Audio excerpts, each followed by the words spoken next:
1000 साल की गुलामी के बाद 14 अगस्त 1947 की आधी रात को स्वतंत्र भारत ने पहली उड़ान भरी।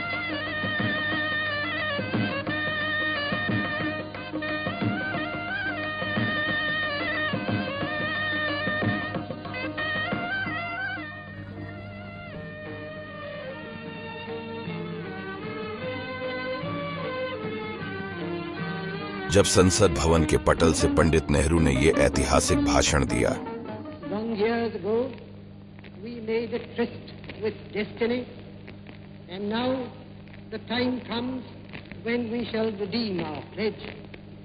At the stroke of the midnight hour, when the world sleeps, India will awake to life and freedom. तब उन्होंने ये कल्पना भी नहीं की होगी कि उनकी खुद की बेटी ये आजादी उनके प्यारे देशवासियों से छीनने वाली है। The President has proclaimed emergency.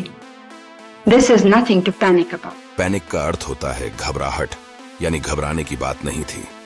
घबराने की बात क्यों नहीं थी ये समझने के लिए हमें जाना होगा 14 दिन पहले, यानी 12 जून 1975। आपातकाल की शुरुआत करने वाली घटना 12 जून को हुई, जब इलाहाबाद उच्च न्यायालय ने इंदिरा गांधी को चुनावी कदाचार का दोषी पाया। 1971 के आम चुनाव में रायबरेली निर्वाचन क्षेत्र के प्रतिद्वंद्वी राज नारायण ने उनके खिलाफ रिश्वतखोरी और चुनाव में हेरफेर करने के लिए सरकारी मशीनरी के इस्तेमाल का आरोप लगाते हुए मामला दर्ज कराया था। दोषी पाए जाने पर उन्हें अयोग्य घोषित कर दिया गया और 6 साल के लिए निर्वाचित पद संभालने पर रोक लगा दी गई।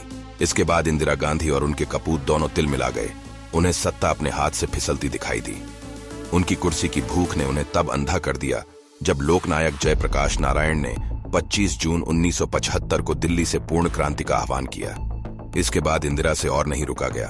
उसने आधी रात होने से पहले ही अपनी कठपुतली राष्ट्रपति फखरुद्दीन अली अहमद द्वारा आपातकाल घोषित करवा दिया। आपातकाल लागू होते ही सभी प्रमुख समाचार पत्रों के कार्यालयों की बिजली काट दी गई।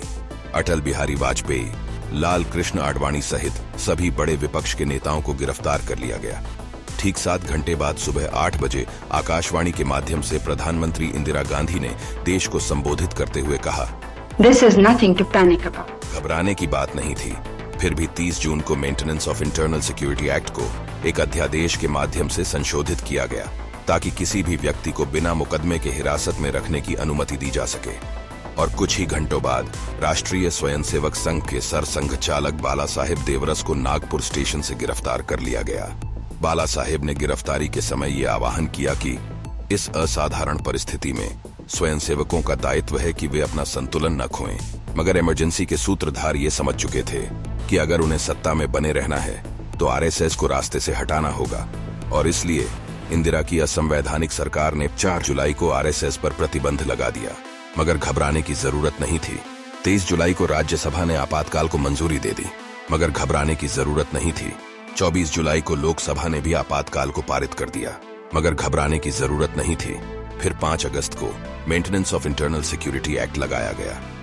आपातकाल के 21 महीनों के दौरान 64 कानूनों को किसी भी न्यायिक जांच से बचाने के लिए संविधान में संशोधन किया गया, और मीसा के तहत 30,000 से ज्यादा लोगों को बिना किसी न्यायिक प्रक्रिया के गिरफ्तार किया गया, जिनमें से 25,000 से ज्यादा संघ के कार्यकर्ता थे।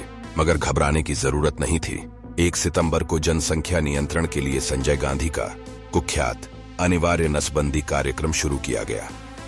एक अनुमान की माने तो लाखों पुरुषों की जबरदस्ती नसबंदी करवाई गई। कहने वाले तो यहां तक कहते हैं कि इंदिरा गांधी तो बस एक चेहरा थी, सरकार तो संजय गांधी चलाते थे। मगर घबराने की जरूरत नहीं थी। 2 नवंबर को भारतीय संविधान का सबसे विवादास्पद 42वां संशोधन पारित किया गया। इसने कानूनों की संवैधानिक वैधता निर्धारित करने के लिए न्यायपालिका की शक्ति को कम कर दिया और प्रधानमंत्री कार्यालय को अद्वितीय शक्तियां देकर लोकतंत्र की कमर तोड़ दी। इस संशोधन ने संविधान की मूल संरचना को ही बदल दिया। मगर 21 महीने की ये काली रात, जिसमें इंदिरा गांधी ने सभी संस्थानों की नाक में नकेल और मुंह पर ताले लगा दिए थे, एक बुलंद आवाज थी जिसने बहरों को भी सुनने पे मजबूर कर दिया, और वो आवाज थी राष्ट्रीय स्वयंसेवक संघ के राष्ट्र सेवकों की।